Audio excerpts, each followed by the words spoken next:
these interviews that these teams do, they're so thorough. Like, Mhm. do they want to know the story of your career, how you responded to things, how you bounced back at South Carolina? Like, do they dig into that stuff when they talk to you? Usually when they ask you, they already know the answer. So you kind of just keep going over it with the teams, and they just want to get to know you. And every interview, every visit, private workout I've had has been amazing. I mean, very positive. It's been fun. Okay, that's another thing on my sheet. I'm just going to jump to it because this is something that's always amused me is us in the media, those of us on the outside.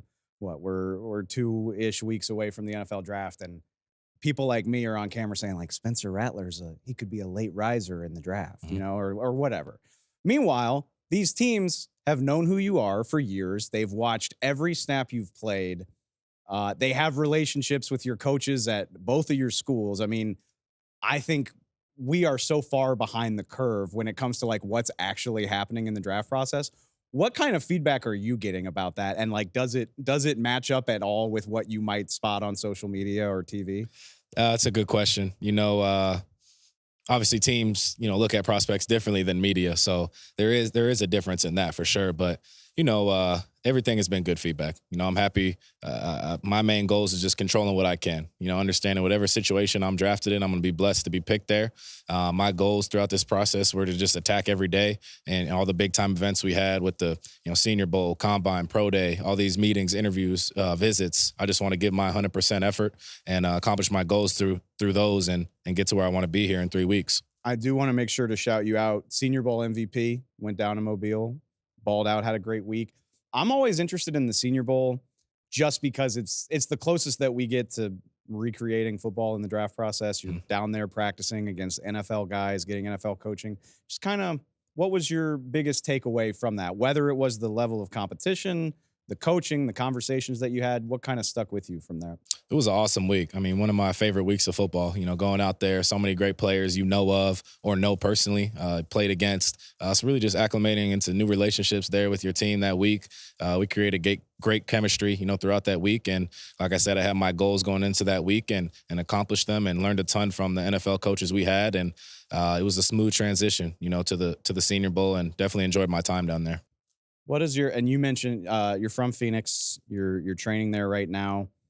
What is your what's the day-to-day look like? I mean, I know there's a lot of travel involved right now, but Mhm. just in general during this process, what does a quarterback's day look like during the draft cycle? So a little different now to what it was the past 2 months with combine prep. I was down at Exos, training with a big group of guys that are getting ready for the draft. So, I mean, really 2 days every day, not killing your body, but getting the right work in. For me now, it's just getting the workout in every morning, throwing about 3 times a week, and then in between that, it's always meetings or a visit or a Zoom or something like that. So, like you said, a lot of traveling now, but getting in as much work as I can leading up. You mentioned like I get it, the schedule's mapped out and down to the minute, but like I mean, is it a challenge keeping this stuff straight when somebody's putting you up on the board on Tuesday and you got to go do it all over again for a new staff on Thursday? No, I think you get better at it with reps. I mean, I've had so many reps at it at this point, starting at the Senior Bowl, going on to Combine Pro Day. Um, it's fun. I mean, I enjoy talking ball. That's the easy part of this, talking ball, getting to know you. And, I enjoy that truly. It's interesting because I mean, other than the Senior Bowl, you're not playing real football right now, but you are talking about it so much. You're meeting with so many NFL staffs. Like, do you feel like you've gotten more knowledgeable about the game over these last 2 or 3 months? 1,000%. I Yeah. mean, just putting in the reps, my quarterback trainer, Mike Giovando, bringing in guys like Noel Mazzoni, other former players and coaches that have knowledge about the game and just getting on the board, talking ball, learning new things, and then obviously learning a bunch of new things from these teams I'm meeting with. So going into these meetings, I have a good grasp of a lot of what they're talking about because of the offenses I was in, South Carolina being pro style, but just adding on to that, I mean, you learn so much. Okay, I got one. That was all about you, but I like to, if I can, I want you to play the scout, the guy that's evaluating, because Xavier Legette's going to hear his name called as well. You Yep. threw him a lot of passes over the course of y'all's career, and this, I mean, we know. I say it too much on the show, but this is a loaded receiver class. Mhm. Where does Xavier fit in? What is a team getting with Xavier Legette when they do draft him? Personally, I think, Zay is a top 5 receiver in this class. I mean, he has all the tools physically, 6'2", 6'3", 225, can high point the ball versus anybody.